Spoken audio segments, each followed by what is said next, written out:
ప్రజలు అపారమైన నమ్మకంతో 2024 ఎన్నికల్లో 93 స్ట్రైక్ రేట్తో చారిత్రాత్మక తీర్పునిచ్చి గెలిపించారు. వారి ఆశల్ని ఆకాంక్షల్ని నెరవేర్చేందుకు తొలి రోజు తొలి గంట నుంచి ప్రయత్నం చేస్తున్నాం. గత ప్రభుత్వ పాలనలో విధ్వంసమైన వ్యవస్థలను గాడిలో పెట్టేందుకు శాయశక్తులా కష్టపడుతున్నాం. పింఛన్ల పెంపు, ఉచిత గ్యాస్, అన్న క్యాంటీన్లు వంటి పథకాలతో సంక్షేమం అమలు చేస్తూనే మౌలిక సదుపాయాలు, పెట్టుబడుల సాధనతో అభివృద్ది వైపు అడుగులు వేస్తున్నాం. ఎదురవుతున్న సవాళ్లను సమర్థవంతంగా ఎదుర్కొని సుపరిపాలనతో సూపర్ 6 పథకాలు అమలు చేస్తాం. ఇచ్చిన ప్రతి హామీని నెరవేరుస్తాం. అయితే ఈ లక్ష్యాలను వేగంగా చేరుకోవాలంటే ప్రభుత్వంలో ఉన్న ప్రతి ఒక్కరూ కష్టపడాలి. టీం వర్క్ గా పనిచేసినప్పుడే ఉత్తమ ఫలితాలు సాధించగలమని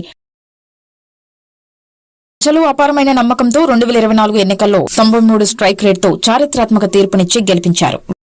2-3 వేల కోట్లు, ఒక 10-15 వేల కోట్ల రూపాయలు మినిమం ఉంటుంది. మళ్ళా ఆ బెనిఫిట్ చుట్టూ అది ఇన్వెషన్. ఈ నీళ్లు తీసేపోయి పంటలు పండుంటే పంటల్లో వచ్చే ఆదాయం అదనం. అది ఒకసారి జిఎస్టిపి పెరిగిన తర్వాత ఆ జిఎస్టిపి పైన మళ్ళీ ఆదాయం వస్తుంది, వెల్త్ వస్తుంది, డబ్బులు వస్తాయి.